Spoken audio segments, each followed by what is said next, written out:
এজন্য কবির ভাষায় বলতে হয়, রাসূলের অপমানে যদি না কাঁদে তোমার মন, মুসলিম নয় মুনাফিক, তুই রাসূলের দুশমন।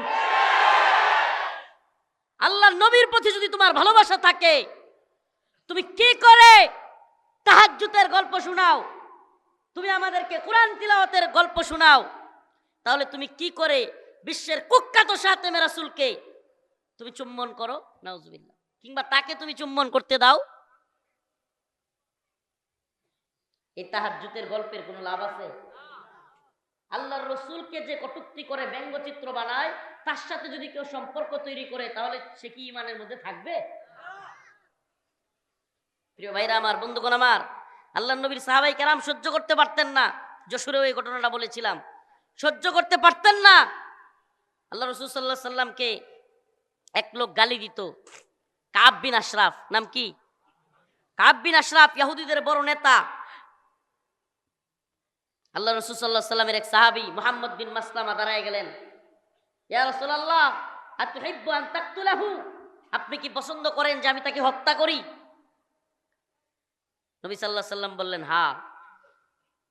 মুহাম্মদ বিন মাসলামা রাদিয়াল্লাহু আনহু বললেন, ইয়া রাসূলুল্লাহ তাহলে আমার অনুমতি দেন, আমি কাব বিন আশরাফরে হত্যা করব, আমার অনুমতি দেন, কিন্তু আমাকে কাবের সাথে একটু গল্প করার, মানে তার একটু পাম দেওয়ার, বানায় সিনায় গল্প করার অনুমতি দিয়ে দেন।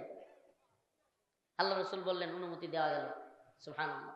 এর দ্বারা বোঝা যায় ইসলামে যুদ্ধের জন্য, যুদ্ধ নীতির জন্য কৌশল অবলম্বন করা জায়েজ। কারণ কৌশল অবলম্বন করা ছাড়া আপনি শত্রু পক্ষের কাউকে আপনার সব কথা বলে দিলে আপনি যুদ্ধ করতে পারবেন? প্রিয় ভাইরা আমার, মুহাম্মদ বিন মাসলামা রাদিয়াল্লাহু আনহু গেলেন, গিয়া কাব বিন আশরাফকে বললেন, কাব আমরা তো বড় বিপদে আছি। কয় কি, কেমন বিপদ? কয় আর বলিও না, মুহাম্মদ রে নিয়ে বড় বিপদে আছি। নাউজুবিল্লাহ। যাকাতের টাকা আর এই কি বলে সদাকার টাকা নিতে নিতে আমরা শেষ, ফুতুর হয়ে যাচ্ছি, আমাদেরকে কিছু মাল সম্পদ দাও। ওই যে রাসূল সাল্লাল্লাহু আলাইহি সাল্লামের কাছ থেকে আগে অনুমতি নিয়ে আসছে, কিছু গল্প করবে, কিছু মাল, কিছু সম্পদ আমাদেরকে কর্জা দাও। কাব বিন আশরাফ বলে, কর্জা দিতে পারি, এটা শর্ত আছে, আমার কাছে কিছু বন্ধক রাখতে হবে। মুহাম্মদ বিন মাসলামা বললেন, কি বন্ধক রাখবো?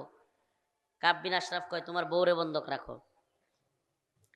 এর চেহারা যেই বড় ছিল, বিশাল দানব আকৃতির লোক, দানব আকৃতির। মুহাম্মদ বিন মাসলামা বলেন, তোমার কাছে বউ দেওয়া যাবে না। কয় কি দিবা? বল্লম, তলোয়ার, এগুলো জমা দিলেন, অস্ত্রগুলো দিয়ে বললেন যে তোমার কাছ থেকে খাবার নিয়ে পরে এগুলো নিয়ে যাব। বলেন, তুমি যেহেতু খাবার দিবা, খাদ্য সামগ্রী দিবা, আরো দুইজনকে নিয়ে আসি। আসলে দুইজনকে কেন আনবেন উনি? কাব বিন আশরাফকে সাইজ করতে হবে, কারণ ওর যেই বডি আর যেই সাইজ, ওরে একা একা বানানো যাবে না, এজন্য আরো দুইজনকে নিয়ে আসলেন। মুহাম্মদ বিন মাসলামা রাদিয়াল্লাহু আনহু দুইজনকে নিয়ে এসে কাব বিন আশরাফকে দ্বিতীয় আরেকটা টোপ দিলেন। বললেন, কাব তোমার মাথায়, তোমার মাথার চুলের সুগন্ধি এত সুন্দর, সুন্দর একটা আয়োজন। ভালো লাগলো আয়োজনের সিস্টেমটা দেখেও, খুব সুন্দর গোছালো একটা আয়োজন, আলহামদুলিল্লাহ। প্রিয় হাজিরিন, আমি আপনাদের সামনে কোরআন কারীমের যে আয়াতে কারিমা তিলাওয়াত করেছি, আল্লাহ রাব্বুল আলামিন বলেন, খুবই সংক্ষিপ্ত কথা বলতে হবে, কারণ এক তো আসরের নামাজ, দ্বিতীয় আমার ফ্লাইট আবার 5:30টায় আমার ফ্লাইট, তো আমাকে এখান থেকে আগেই বের হয়ে যেতে হবে। মানে এভাবেই চলছে, মানে রাত্রে প্রোগ্রাম নরসিংদী, তো এখানে আসার কোনো সুযোগ ছিল না, তবু আসলাম। আল্লাহ রাব্বুল আলামিন বলেন, কুল ইন কুনতুম তুহিব্বুনাল্লাহ ফাত্তাবিউনি ইউহিব্বুকুমুল্লাহ ওয়া ইয়াগফির লাকুম যুনুবাকুম ওয়াল্লাহু গফুরুর রহিম।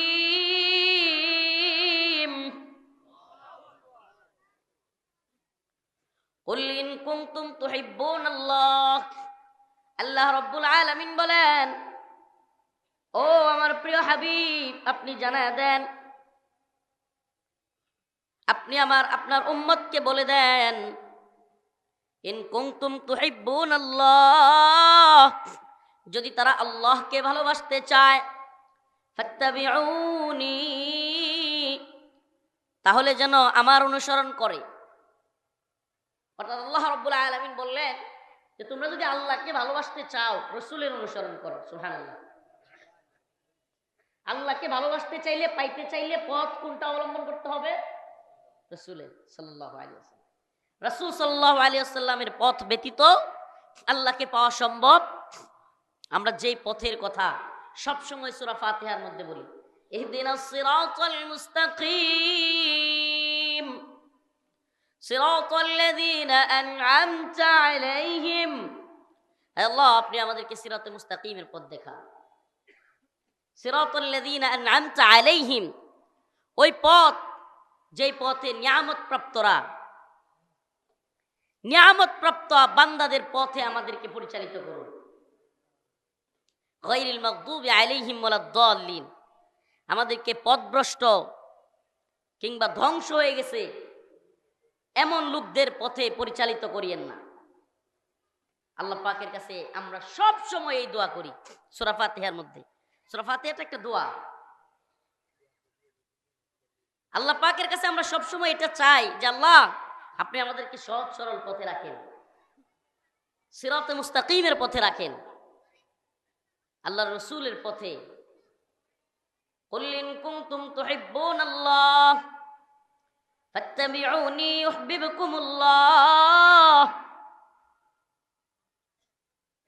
আল্লাহ রাব্বুল আলামিন এই আয়াতে কারিমার মধ্য দিয়ে বুঝাইতে চাইলেন, যে ব্যক্তি দাবি করবে আমি আল্লাহকে ভালোবাসি, যে ব্যক্তি দাবি করবে আমি আল্লাহকে ভালোবাসি, সে অবশ্যই রসুলের আদর্শ গ্রহণ করবে।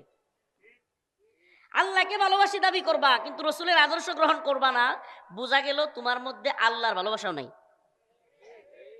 মানে আল্লাহর ভালোবাসার দাবির সাথে সাথে রসুলের সুন্নাহও পাওয়া যেতে হবে। সাহাবায়ে কেরামের ইতিহাস পড়ে দেখেন, সাহাবায়ে কেরাম রাদিয়াল্লাহু আনহু আল্লাহর রাসূলকে কত বেশি ভালোবাসতেন। কিসের জন্য? আল্লাহর রাসূলকে ভালোবাসবো কাকে পাওয়ার জন্য। বিষয়টা এমন না যে আল্লাহর রাসূলকে আল্লাহর জায়গায় নিয়ে যাবো, নাউযুবিল্লাহ।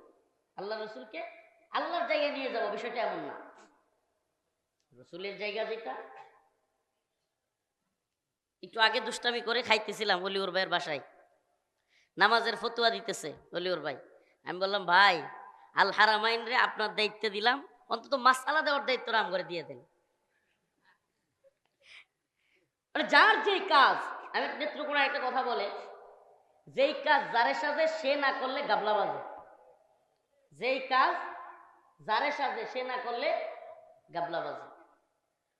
রাসূলুল্লাহ সাল্লাল্লাহু আলাইহি ওয়াসাল্লামের সম্মান, মাকাম, মর্যাদা সুবহানাল্লাহ, আল্লাহর পরে পৃথিবীতে আল্লাহ পাকের পরে সৃষ্টির মধ্যে সবচাইতে শ্রেষ্ঠ কে? রাসূলুল্লাহ সাল্লাল্লাহু আলাইহি ওয়াসাল্লাম। কিন্তু আপনি যদি আল্লাহর গুণগুলো রসুলকে দিয়ে দেন তাহলে শিরিক হয়ে যাবে। কি হয়ে যাবে? এটা সুন্নাহ না, এটা খিলাফ। এটা বরং আল্লাহর রসুলকে অতিরিক্ত ভালোবাসতে গিয়া আপনি বরং আল্লাহর নবীর পথ থেকে আদর্শচ্যুত হয়ে গেলেন। প্রিয় ভাইরা আমার, বন্ধুগণ আমার, আল্লাহর নবীকে সাহাবায়ে কেরাম ভালোবাসতো কি বাসতো না? বলেন না, বাসতো কি বাসতো না? কম না বেশি? যুদ্ধের ময়দান থেকে সাহাবায়ে কেরাম আসতেছেন, পথের মধ্যে বাচ্চা ছেলে ডাক দিছে। সাহাবায়ে কেরামের মধ্যে থেকে একজন কেউ বললেন যে তোমার তো বাবা মারা গেছে। সুবহানাল্লাহ। বলতেছে, চাচা আপনাকে তো আমার বাবা মারা গেছে কিনা জিজ্ঞেস করি নাই, বলেন না আমার রসুল কেমন আছে। স্ত্রী রাস্তায় দাঁড়ায় আছে, সবাই ভাবতেছে তার স্বামীর জন্য। একজন বলল যে আপনার স্বামী তো জিহাদের ময়দানে শহীদ হয়ে গিয়েছে। বলে যে ভাই আপনাকে তো আমার স্বামীর কথা জিজ্ঞেস করি নাই, বলেন না আমার রসুল কেমন আছে। হযরত জুলাইবিব আল্লাহর নবীর এক সাহাবী, খুব প্রিয় সাহাবী, নাম হলো জুলাইবিব। খুব কালো, দেখতে খুব কালো মানুষ ছিলেন, কালো ধুলাবালি মিশ্রিত। মসজিদে নববীর সামনে পড়ে থাকতেন, জামা কাপড় গুলো খুব উস্কো কুস্কো, ধুলাবালি মাখা একটা মানুষ। টাকা পয়সা ওই রকম নাই, বাড়ি গাড়ি নাই, ব্যাংক ব্যালেন্স নাই, কিচ্ছু ছিল না ওনার। আল্লাহ রাসূল সাল্লাল্লাহু আলাইহি সাল্লাম মাঝে মাঝে বলতেন, ইয়া জুলাইবিব তুমি কি বিয়েটা করবে না? আল্লাহর নবীর সাহাবী হযরত জুলাইবিব বলতেন, আমাকে কে বিয়ে করবে? রাসূল সাল্লাল্লাহু আলাইহি সাল্লাম আরেকবার বললেন, ইয়া জুলাইবিব তুমি কি বিয়েটা করবে না? হযরত জুলাইবিব বলেন, ইয়া রাসূলুল্লাহ আমি কালো মানুষ, আমার দেখতেও ভালো না, টাকা পয়সাও নাই, জামা কাপড়ের যে অবস্থা, আমার বাবারও সম্পদশালী না, তা আমাকে কে বিয়ে করবে? আল্লাহ রাসূল সাল্লাল্লাহু আলাইহি সাল্লাম একটা চিরকুট দিলেন, চিরকুট লিখিত, বললেন ওই বাড়িতে আনসারের বাড়িতে গিয়া আমার এটা দেখাবা। উনি সেটা নিয়ে গেলেন, ওই বাড়িতে গিয়া ওই বাড়িতে যে মালিক তার হাতে দিলেন। মূলত একটা আনসার সাহাবী উনি, এবং ওই আনসারের কন্যা তৎকালীন আরবে অনেক সুন্দরী সম্ভ্রান্ত পরিবারের, সুন্দরী প্লাস সম্ভ্রান্ত আনসার এমন একজনের মেয়েকে রাসূল সাল্লাল্লাহু আলাইহি সাল্লাম বিয়ের প্রস্তাব দিয়ে পাঠালেন। আমার কথা কি বুঝতেছেন আপনারা? শোনা যাচ্ছে? কেমন ব্যক্তি? কেমন ব্যক্তি? চেহারাটা কালো, চুলগুলো উস্কো খুস্কো, গায়ের মধ্যে জামার মধ্যে ময়লা, এমন একটা লোকের বিয়ের প্রস্তাব আরবের সম্ভ্রান্ত পরিবারে, সুন্দরী রমণীর কাছে। ওই মেয়ের বাবা মা হযরতে জুলাইবিবের দিকে এভাবে তাকাইলেন, তাকায়া অবাক হয়ে গেলেন যে এর সাথে দিব আমাদের মেয়েকে বিয়ে, মানে এরকম একটা আচরণ। ঘর থেকে আওয়াজ আসলো, হে আমার বাবা, হে আমার মা, যদি সত্যি আমার পয়গম্বর রাসূল আরবি সাল্লাল্লাহু আলাইহি ওয়াসাল্লাম তাকে পাঠায়া থাকেন আমার বিয়ের জন্য, তবে আমি এই বিয়েতে রাজি। প্রিয় ভাইরা আমার, হযরতে জুলাইবিবের ঘটনা বলতেছিলাম। আল্লাহর নবীর প্রিয় সাহাবী হযরতে জুলাইবিব রাদিয়াল্লাহু আনহু আল্লাহ রাসূল সাল্লাল্লাহু আলাইহি ওয়াসাল্লামের চিরকুট নিয়ে ওই বাড়িতে গেলেন। মেয়ের বাবা মা এভাবে তাকায় রইলেন, মানে একেবারে পুরো শরীর দেখতেছেন। এই মুহূর্তে ঘর থেকে আওয়াজ আসলো, মা, যদি আমার রাসূল আমার বিয়ের প্রস্তাব দিয়ে পাঠায় থাকে তাহলে আপনি তাকে জানায় দেন যে আমি এই বিয়েতে রাজি। সুবহানাল্লাহ। কেমন লোক? চেহারাটা কালো, গায়ের জামা কাপড় ধুলাবালু, একেবারে মসজিদ নববীর সামনে ধুলাবালিতে পড়ে থাকতেন এমন একটা মানুষ। তৎকালীন আরবের কোনো সম্ভ্রান্ত পরিবারের কেউ না, এমনকি তার বাবা মারও কোনো সম্পদ ছিল এরকম না। ওই মেয়ের বাবা বলল, মা, একটু বের হইয়া দেখিয়া ছেলেটাকে তারপরে বল, বের হইয়া দেখিয়া তারপরে বল। মেয়েটা আবারও বলল, রাসূল সাল্লাল্লাহু আলাইহি ওয়াসাল্লাম যদি পাঠিয়ে থাকেন আমি দেখতেও চাই না। সুবহানাল্লাহ। হযরতে জুলাইবিব আল্লাহর নবীর সাহাবী, আল্লাহর নবীর কথায় নিজের বিয়ের কোনো আশা ছিল না, টাকা পয়সা ছিল না। হযরতে জুলাইবিব আরবের সুন্দরী রমণীকে পায়া গেলেন, বিয়ে হয়ে গেল। এবার একটা যুবক এবং একটা যুবতীর সব চাইতে আকর্ষণীয়, সব চাইতে গুরুত্বপূর্ণ রাত, গুরুত্বপূর্ণ সময়, স্ত্রী তার স্বামীর জন্য অপেক্ষা করতেছে। এমন সময় আওয়াজ আসলো, হাইয়া আলাল জিহাদ।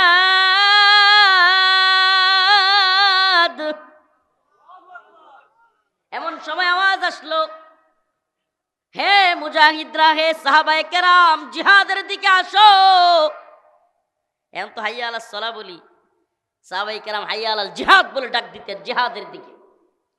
আল্লাহর নবীর সাহাবী হযরতে জুলাইবিব রাসূলুল্লাহ সাল্লাল্লাহু আলাইহি ওয়াসাল্লামের ভালোবাসায়, দ্বীনের জন্য, ঈমানের জন্য, ঈমানের ডাকে, যেই ব্যক্তি বিয়ে করার সামর্থ্য ছিল না, যেই ব্যক্তি বিয়ে করতে পারবে এটা নিজে কল্পনাও করে নাই, এমন একজন মানুষ শুধু বিয়েই করতে পারে নাই, আরবের সম্ভ্রান্ত পরিবারের সুন্দরী রমণীকে পেয়েও জিহাদের ডাক আসার সাথে সাথে তরবারিটা নিয়ে জিহাদের ময়দানে চলে গেলেন।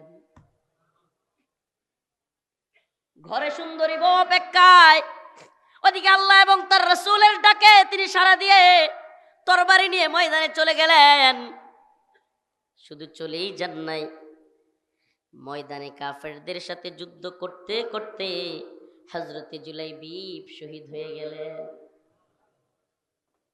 এবার প্রিয় হাবিব মুহাম্মদ আরবি সাল্লাল্লাহু আলাইহি ওয়াসাল্লাম ময়দানের মধ্যে গিয়ে এইভাবে ঘুরতেছেন, খুঁজতেছেন, কি জানি খুঁজতেছেন। সাহাবায়ে কেরাম বলেন, ইয়া রাসূলুল্লাহ কি খুঁজেন? আল্লাহর নবী চোখের পানি ছেড়ে দিয়া বলে, আমার ভাই কোথায়, আমার ভাই কোথায়? সাহাবায়ে কেরাম বলে, ইয়া রাসূলুল্লাহ আমরা তো এখানে। বলে, আমার ভাই জুলাইবিব কোথায়? সুবহানাল্লাহ, আমার ভাই জুলাইবিব কোথায়? কি ভালোবাসা রাসূলের জন্য, সুবহানাল্লাহ। সুন্দরী বউকে রেখে মুহাম্মদ বিন মাসলামা, আল্লাহর নবীর এক সাহাবী মুহাম্মদ বিন মাসলামা রাদিয়াল্লাহু আনহু। अरे रसूल क्यों बा ভালোবাসবে না रसूलকে? সুবহানাল্লাহ। मैदान महशर में नबी ने फरमाया जब जहन्नम आएगी और एक चीख मारेगी। হাদিসের মধ্যে আসছে রাসূলুল্লাহ সাল্লাল্লাহু আলাইহি ওয়াসাল্লাম বলেন যে হাসরের ময়দানে যখন জাহান্নামকে হাজির করা হবে, এমন জোরে এক বিকট আওয়াজ জাহান্নাম দিবে, যে চিৎকারে ওই আওয়াজে মানুষ দাঁড়ানো থেকে হুট করে বসে যাবে। ভয়ঙ্কর আওয়াজ, আওয়াজের সাথে সাথে হাঁটু গেড়ে দিয়ে, একবার আমি যদি দাঁড়ায় দেখাইতে পারতাম, হাঁটু গেড়ে দিয়া বসে যাবে মানুষ, হাঁটু গেড়ে দিয়া বসে যাবে। উপরের দিকে তাকায় বলতে থাকবে, ইয়া রব নফসি নফসি, ইয়া আল্লাহ মেরি জান মেরি জান, আল্লাহ আমারে বাঁচান আমারে বাঁচান। বাবা দরকার নাই, ভাইয়ের দরকার নাই, মা বলবে সন্তানের দরকার নাই। এটা সাধারণ মানুষ না রে ভাই। হাদিসের মধ্যে আসছে সাহাবাই কেরাম, ওলি আউলিয়া, গাউস, কুতুব সবাই বলতে থাকবে, ইয়া রব, জাহান্নামের চিৎকারের ভয়, নফসি নফসি, আল্লাহ মেরি জান, আল্লাহ আমারে বাঁচান। নবী, সাহাবাই কেরাম, ওলিয়া উলিয়া তো আছে, নবী আলাইহিস সালামরা পর্যন্ত ইয়া রব নফসি নফসি, আল্লাহ আমারে বাঁচান আমারে বাঁচান। আদম আলাইহিস সালাম নফসি নফসি, নূহ আলাইহিস সালাম নফসি নফসি, ইব্রাহিম আলাইহিস সালাম নফসি নফসি, দাউদ, মুসা, ঈসা, ইলিয়াস, শীশ, লোত, ইসহাক, ইউনুস, ঈসা, সমস্ত আম্বিয়া আলাইহিস সালাম ইয়া রব নফসি নফসি, আল্লাহ আমারে বাঁচান আমারে বাঁচান, ইয়া আল্লাহ আমারে বাঁচান আমারে বাঁচান। এই মুহূর্তে ময়দান থেকে একটা আওয়াজ আসবে, ইয়া রব উম্মতি উম্মতি উম্মতি, সুবহানাল্লাহ, উহিব্বুকা ইয়া রব, সুবহানাকা ইয়া রব, ফিদাকা আবি ওয়া উম্মি ইয়া রাসূলুল্লাহ, ফিদাকা আবি ওয়া উম্মি ইয়া রাসূলুল্লাহ। আমার আপনার জান কুরবান হোক আল্লাহর রাসূলের জন্য, বলেন আমিন। সবাই হয়রান হয়ে যাবে, পেরেশান, হাই হাই এই কোন লোক যে জাহান্নামের ভয়েও নিজের কথা বলে না, উম্মতের কথা বলে। সবাই তাকায় দেখবে, এ তো মুহাম্মাদুর রাসূলুল্লাহ সাল্লাল্লাহু আলাইহি ওয়াসাল্লাম। সেই নবীরে যদি কেউ কটূক্তি করে, গালি দেয়, সেই নবীরে নিয়ে ব্যঙ্গচিত্র বানায়, কলজাটায় সহ্য হয়? হ্যাঁ, কথা কন না, সহ্য হয়? ফ্রান্সের প্রেসিডেন্ট এমানুয়েল ম্যাক্রো, পৃথিবীর সবচাইতে কুখ্যাত সাতেমে রাসূল, যে বদমাশ ফ্রান্সের বড় বড় বিল্ডিং এর উপরে আল্লাহর নবী সাল্লাল্লাহু আলাইহি সাল্লামের পেট মুবারককে বিকৃত কইরা ফ্রান্সের বড় বড় বিল্ডিং এ প্রজেক্টর লাগায়া মানুষকে দেখায়।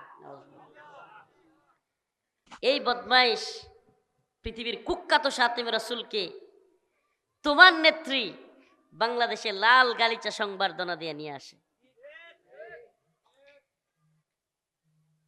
শুধু সংবর্ধনা দিয়ে নিয়ে আসে না, ওই এমানুয়েল ম্যাক্রোর সাথে গালে গাল লাগায় চুম্বন পর্যন্ত করে। নাউজুবিল্লাহ। এগুলা কি বানোয়াট কথা নাকি মিডিয়ার মাধ্যমে দেখা গেছে? মিডিয়াতে দেখা গেছে কি যায় নাই? প্রিয় ভাইরা আমার, বন্ধুগণ আমার, এজন্য কবির ভাষায় বলতে হয়, রাসূলের অপমানে যদি না কাঁদে তোমার মন, মুসলিম নয় মুনাফিক তুই রাসূলের দুশমন। আল্লাহর নবীর প্রতি যদি তোমার ভালোবাসা থাকে, তুমি কি করে তাহাজ্জুদের গল্প শোনাও, তুমি আমাদেরকে কোরআন তিলাওয়াতের গল্প শোনাও, তাহলে তুমি কি করে বিশ্বের কুখ্যাত সাতেমে রাসূলকে তুমি চুম্বন করো? নাউজুবিল্লাহ। কিংবা তাকে তুমি চুম্বন করতে দাও? এই তাহাজ্জুদের গল্পের কোনো লাভ আছে? আল্লাহর রাসূলকে যে কটূক্তি করে, ব্যঙ্গচিত্র বানায়, তার সাথে যদি কেউ সম্পর্ক তৈরি করে, তাহলে সে কি ঈমানের মধ্যে থাকবে? প্রিয় ভাইরা আমার, বন্ধুগণ আমার, আল্লাহ নবীর সাহাবাই কেরাম সহ্য করতে পারতেন না। যশোরেও এই ঘটনাটা বলেছিলাম, সহ্য করতে পারতেন না। আল্লাহ রাসূল সাল্লাল্লাহু আলাইহি সাল্লামকে এক লোক গালি দিত, কাব বিন আশরাফ। নাম কি?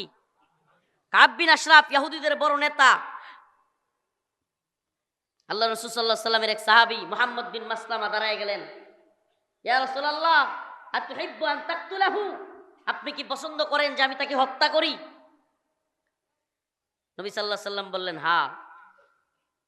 মুহাম্মদ বিন মাসলামা রাদিয়াল্লাহু আনহু বললেন, ইয়া রাসূলুল্লাহ তাহলে আমার অনুমতি দেন, আমি কাব বিন আশরাফরে হত্যা করব, আমার অনুমতি দেন, কিন্তু আমাকে কাবের সাথে একটু গল্প করার, মানে তার একটু পাম দেওয়ার, বানায় সিনায় গল্প করার অনুমতি দিয়ে দেন। আল্লাহ রাসূল বললেন অনুমতি দেওয়া গেল। সুবহানাল্লাহ। এর দ্বারা বোঝা যায় ইসলামে যুদ্ধের জন্য, যুদ্ধ নীতির জন্য কৌশল অবলম্বন করা জায়েজ। কারণ কৌশল অবলম্বন করা ছাড়া আপনি শত্রু পক্ষের কাউকে আপনার সব কথা বলে দিলে আপনি যুদ্ধ করতে পারবেন? প্রিয় ভাইরা আমার, মুহাম্মদ বিন মাসলামা রাদিয়াল্লাহু আনহু গেলেন, গিয়া কাব বিন আশরাফকে বললেন, কাব আমরা তো বড় বিপদে আছি। কয় কি, কেমন বিপদ? কয় আর বলিও না, মুহাম্মদ রে নিয়ে বড় বিপদে আছি। নাউজুবিল্লাহ। যাকাতের টাকা আর এই কি বলে সদাকার টাকা নিতে নিতে আমরা শেষ, ফুতুর হয়ে যাচ্ছি, আমাদেরকে কিছু মাল সম্পদ দাও। ওই যে রাসূল সাল্লাল্লাহু আলাইহি সাল্লামের কাছ থেকে আগে অনুমতি নিয়ে আসছে, কিছু গল্প করবে, কিছু মাল, কিছু সম্পদ আমাদেরকে কর্জা দাও। কাব বিন আশরাফ বলে, কর্জা দিতে পারি, এটা শর্ত আছে, আমার কাছে কিছু বন্ধক রাখতে হবে। মুহাম্মদ বিন মাসলামা বললেন, কি বন্ধক রাখবো? কাব বিন আশরাফ কয়, তোমার বউরে বন্ধক রাখো। এর চেহারা যেই বড় ছিল, বিশাল দানব আকৃতির লোক, দানব আকৃতির। মুহাম্মদ বিন মাসলামা বলেন, তোমার কাছে বউ দেওয়া যাবে না। কয় কি দিবা? বল্লম, তলোয়ার এগুলো জমা দিলেন, অস্ত্রগুলো দিয়ে বললেন যে তোমার কাছ থেকে খাবার নিয়ে পরে এগুলো নিয়ে যাব। বলেন তুমি যেহেতু খাবার দিবা, খাদ্য সামগ্রী দিবা, আরো দুইজনকে নিয়ে আসি। আসলে দুইজনকে কেন আনবেন উনি? কাব বিন আশরাফকে সাইজ করতে হবে, কারণ ওর যেই বডি আর যেই সাইজ, ওরে একা একা বানানো যাবে না, এই জন্য আরো দুইজনকে নিয়ে আসলেন। মুহাম্মদ বিন মাসলামা রাদিয়াল্লাহু আনহু দুইজনকে নিয়ে এসে কাব বিন আশরাফকে দ্বিতীয় আরেকটা টোপ দিলেন। বললেন, কাব তোমার মাথার চুলের সুগন্ধি এত সুন্দর। একটা পাম দিলেন আরেকটা, তুমি কি সুগন্ধি ব্যবহার করো, মাথার থেকে চুল থেকে এত সুন্দর সুগন্ধি আসতেছে, একটু আমাকে এই গ্রান নেওয়ার সুযোগ করে দিবা, একটু মাথাটা আগায় দিবা তোমার। যেই সাইজ, ওটা কল্লা ধরে সাইজ করতে সময় লাগবে বা কষ্ট হবে, তার গোষ্ঠীর লোকেরা চলে আসতে পারে। ইহুদিদের বড় নেতা কাব বিন আশরাফ খুব খুশি হয়ে গেল। মোড়া মানুষ, কুসালম্বা মানুষ, পাম দিলে এমনিতেই খুশি হয়, আরো মোড়া গদগদ হয়ে যায়। এখন কাব বিন আশরাফ কল্লাটা এইভাবে আগায় দিল। মুহাম্মদ বিন মাসলামা রাদিয়াল্লাহু আনহু, সুবহানাল্লাহ, হাদিসের গল্প না এটা, এগুলো কোনো বানোয়াট কিচ্ছা কাহিনী না, হাদিস থেকে সুস্পষ্ট, মুসলিম। আল্লাহ রাসূল সাল্লাল্লাহু আলাইহি ওয়াসাল্লামের সাহাবী মুহাম্মদ বিন মাসলামা কল্লাটা আগায় দেওয়ার সাথে সাথে এইভাবে পেঁচ দিয়ে ধরলেন, দইরা ওই দুইজনরে বললেন, আল্লাহু আকবার বইয়া দাও এক কূপ। সুবহানাল্লাহ। কাব বিন আশরাফকে এক কূপ দিয়া সেখানে কল্লা আলাদা করে সবাই ছোট দিলেন, নাই হাওয়া, কারণ তার গোষ্ঠীর লোকেরা চলে আসতে পারে। কাব বিন আশরাফ সাইজ হয়ে গেছে। সুবহানাল্লাহ। আল্লাহ নবীর কাছে গেলেন, রাসূলুল্লাহ সাল্লাল্লাহু আলাইহি সাল্লাম এই কৌশলের গল্প শুইনা, এই ঘটনা সম্পূর্ণ শুইনা হাইসা দিলেন। সুবহানাল্লাহ। আল্লাহ নবী সাল্লাল্লাহু আলাইহি সাল্লাম যে কয়বার হাসছেন, ওনার দাঁত দেখা গেছে, এর মধ্যে এটা অন্যতম। যে কাব বিন আশরাফকে হত্যার পরে এই ঘটনা যখন রাসূল সাল্লাল্লাহু আলাইহি সাল্লামকে বলা হয়েছে, রাসূলের সাইটের দাঁতগুলো দেখা গেছে। সুবহানাল্লাহ। এত খুশি হয়েছে। তার মানে কি? আল্লাহ নবীর সুস্পষ্ট ঘোষণা, সুস্পষ্ট ঘোষণা, মান সাব্বা নাবিয়ান ফাকতুলু, আল্লাহর নবীকে নিয়ে যে কটূক্তি করবে, রাসূল সাল্লাল্লাহু আলাইহি সাল্লামকে যে গালি দিবে, তার শাস্তি ওয়াজিবুল কতল, এই দুনিয়ায় থাকবার অধিকার তার নাই, তাকে অবশ্যই তার কল্লা থেকে গারকে আলাদা করে দিতে হবে। আল্লাহর নবীকে নিয়ে কটূক্তি করার দুঃসাহস যাতে আর কেউ না করতে পারে। ও সিলেটের মুসলমান, শাহজালাল মুজাররদে আমিনীর ভূমির মুসলমান, এই ভূখণ্ডে শুয়ে আছেন শাহজালাল মুজাররদে আমিনী। ও মর্দে মুজাহিদ মুসলমানেরা, মুজাহিদরা, আমরা আপনাদের কাছে জানতে চাই, রসুলের ভালোবাসায়, দ্বীনের প্রয়োজনে, ঈমানের জন্য প্রয়োজনে জীবন দিতে প্রস্তুত আছেননি? ও মর্দে মুজাহিদ যুবক ভাইরা, আমাদেরকে তৈরি থাকতে হবে। ভারতীয় হিন্দুত্ববাদী উগ্র এরা যেইভাবে এই ইসকন সহ হিন্দুত্ববাদী এরা যেইভাবে বাংলাদেশকে হুমকি ধমকি দিচ্ছে, যেইভাবে বাংলাদেশ দখলের, চট্টগ্রাম দখল করবে, এই কয় রংপুর দখল করবে, সিলেট নাম বলে, মাঝে মাঝে নেত্রকোনার নামও কয়, কি আসে কি বিপদ আছে, মাঝে মাঝে নেত্রকোনার নামও কয়। আমি একদিন কইছিলাম এক বয়ানের মধ্যে যে দাদারা তোরা খালি আয়, ইনশাল্লাহ আমরা মর্দে মুজাহিদ যুবকদেরকে নিয়ে কেসি আর চাকু নিয়ে বয়ে থাকবো, সবরে মুসলমানি করে ছেড়ে দিব ইনশাল্লাহ। রাজি আছেন তো ইনশাল্লাহ? রাজি আছেন না? শাহাদাতের জন্য তৈরি আছেন তো ইনশাল্লাহ? প্রয়োজনে জীবন দিব, ভারতের গোলামি করব না। আমরা ভারতের গোলাম নই, আমরা আল্লাহর গোলাম। গোলামি হবে কার? ভারতের, ইসরায়েলের, আমেরিকার। আমরা আব্দুল হামিদ খান বাসানি বলেছিলেন, পিন্ডির গোলামি ছেড়েছি দিল্লির গোলামি করার জন্য না। আমরা বলি পিন্ডি ছেড়েছি, দিল্লিও ছেড়েছি ওয়াশিংটনের গোলামির জন্য না। আমরা আল্লাহর জমিনে আল্লাহর বান্দা। কার বান্দা? জমিন কার? আমরা বান্দাও কার? তাহলে আল্লাহর জমিনে আল্লাহর বান্দারা গোলামিও করবে কার? ইনিল হুকমু ইল্লা লিল্লাহ। হুকুম চলবে কার? বলেন না কার? জমিন আল্লাহ, খাওয়ায় আল্লাহ, পালে আল্লাহ, যেই বাতাসের কারণে বাচ্চা থাকি এটাও দেয় আল্লাহ। হুকুম মান্য সরকারে, এর চেয়ে বড় বাট্টার এটা নেই। খাওয়ায় আল্লাহ, পালে আল্লাহ, শ্বাস দেয় আল্লাহ। আর আল্লাহর বিধানের বিপরীত সরকার বিধান দিলে আমি সেটা মানবো, নাউজুবিল্লাহ। তো হুকুম দেওয়ার তুমি কে? বিধান দেওয়ার তুমি কে? বিধান দেওয়ার মাবুদ কে? বলেন না কে? আজগবি কারবার, সুন্নতের খবর নাই, কোনো কিছু নাই, না বুঝাই 5 বছরের লেগে ইসলাম কায়েম করে। ইসলামের মেয়াদ কয় বছর? 500। এটা আমরা এখনো বুঝি না, আল্লাহ মাফ করুক। সিলোডিরা এখনো বুঝে না, বিশেষ করে সিলোডিরা এই গণতন্ত্রের, আল্লাহ মাফ করুক, আরো আটকায় দিচ্ছে বেশি। এই গণতন্ত্র বলতেছে, গণতন্ত্রের তথাকথিত ইসলামিক দলগুলো 5 বছরের লেগে ইসলাম কায়েম করবে। কয় বছর? ইসলাম কি 5 বছরের লেগে কায়েম হয়? হ্যাঁ, ইসলামকে আব্রাহাম লিঙ্কন আর জর্জ রসুর বাপের। ইসলাম আল্লাহর। ইসলাম কার? ইসলাম ছিল, ইসলাম আছে, ইসলাম থাকবে। বলেন আছে? ইসলাম নিয়ে কেউ চিনিমিনি খেলে এমন শক্তি। সুবহানাল্লাহ। ইসলাম 5 বছরের জন্য না, আল্লাহ পাক বিধান দিয়েছে হারাম, বাস হারাম। মদ, মদ হারাম না হালাল? এখন সংসদের সামনে আইন পাস হচ্ছে, আগামী 5 বছরের জন্য বাংলাদেশে মদের লাইসেন্স দেওয়া হবে। যারা এর পক্ষে আছেন হাত তুলেন, এগুলোর হাতগুলো ভাঙিয়ে দেওয়া দরকার। তুই এত বড় সাহস পাইলি কোথায়? আল্লাহ বলছে হারাম, সে নতুন করে আইন পাস করে হালাল হারাম করবে। এত বড় দুঃসাহস কোথায় পায়? মদের লাইসেন্স, পতিতালয়ের লাইসেন্স, আজকে সুদের ব্যাংকের লাইসেন্স, সবগুলো দেওয়ার দুঃসাহস এজন্য করতে পেরেছে আমরা এই গণতন্ত্রের পচা গান্দার ভিতরে ঢুকছি বলে। জমিন আল্লাহর, খাওয়ায় আল্লাহ, পালে আল্লাহ, শ্বাস প্রশ্বাস নেই আল্লাহর, সবকিছু আল্লাহর নেই। আর বিধান মানবো মানুষের। নাউজুবিল্লাহ। বিধানদাতা মাবুদ কে? সৃষ্টিকর্তা কে?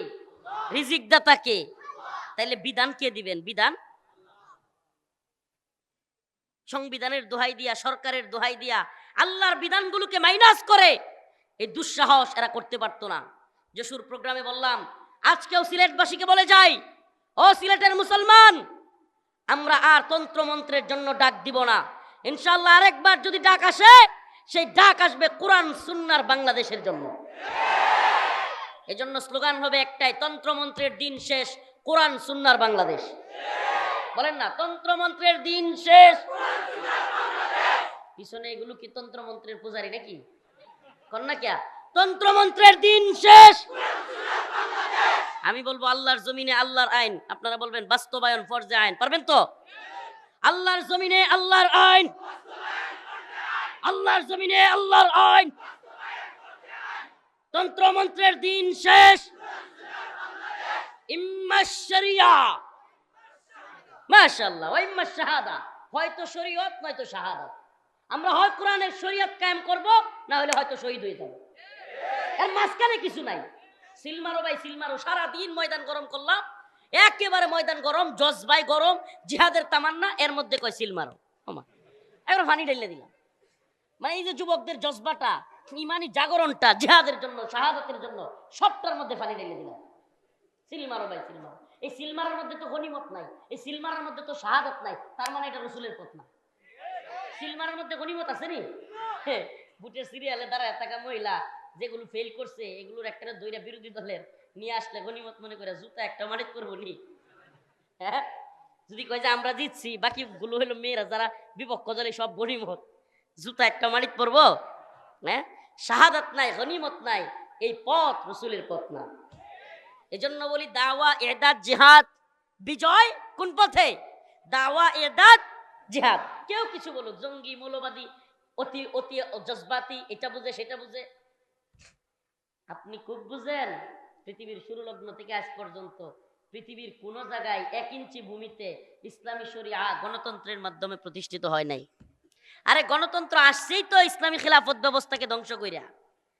উসমানীয় খেলাফত 1924 সালে উসমানীয় সাম্রাজ্যের পতনের মধ্য দিয়েই, খেলাফতে উসমানীর পতনের মধ্য দিয়ে এই গণতন্ত্রের আবির্ভাব। যেটা ইসলামকে ধ্বংস করার জন্য আইছে, এটা দিয়ে নিয়ে আপনি ইসলাম কায়েম করবেন? ইসলাম কায়েম হবে দাওয়া, ইদাদ, জিহাদের পথে। কুতিবা আলাইকুমুল কিতাল ওয়া হুয়া কুরহুল লাকুম। আল্লাহর বক্তব্য এটা, যে তোমরা যুদ্ধকে অপছন্দ করতে পারো, জিহাদকে, কিন্তু এটাই তোমাদের জন্য ফরজ করা হয়েছে। সুবহানাল্লাহ ওয়া বিহামদি। আল্লাহ পাক বুঝার এবং আমল করার তৌফিক দান করুক, বলেন আমিন। আর জোরে বলেন আমিন। সমস্ত বিভাগের মুজাহিদদেরকে জাগ্রত করতেছে, এটা আমার মিশন, এটা আমার মিশন। হে উম্মার যুবকেরা, হে সিলেটের মুসলমানেরা, এই শাহজালাল মুজাররাদি আমিনের ভূখণ্ড যদি গৌর গোবিন্দের দলেরা, মুদির বেদের দলেরা যদি দখল করতে আসে, দাঁত ভাঙা জবাব দেওয়ার জন্য তৈরি আছো তো ইনশাআল্লাহ? তৈরি আছো তো ইনশাআল্লাহ? আল্লাহ পাক মর্দে মুজাহিদদেরকে দ্বীনের জন্য কবুল করুক, বলেন আমিন। আর জোরে বলেন আমিন। ওয়া আখিরু দাওয়ানা আনিল হামদুলিল্লাহি রাব্বিল আলামিন। বিসমিল্লাহির রহমানির রহিম। কোরআন হাদিসের আলোকে সত্যের সন্ধান। মাহফিল টিভি,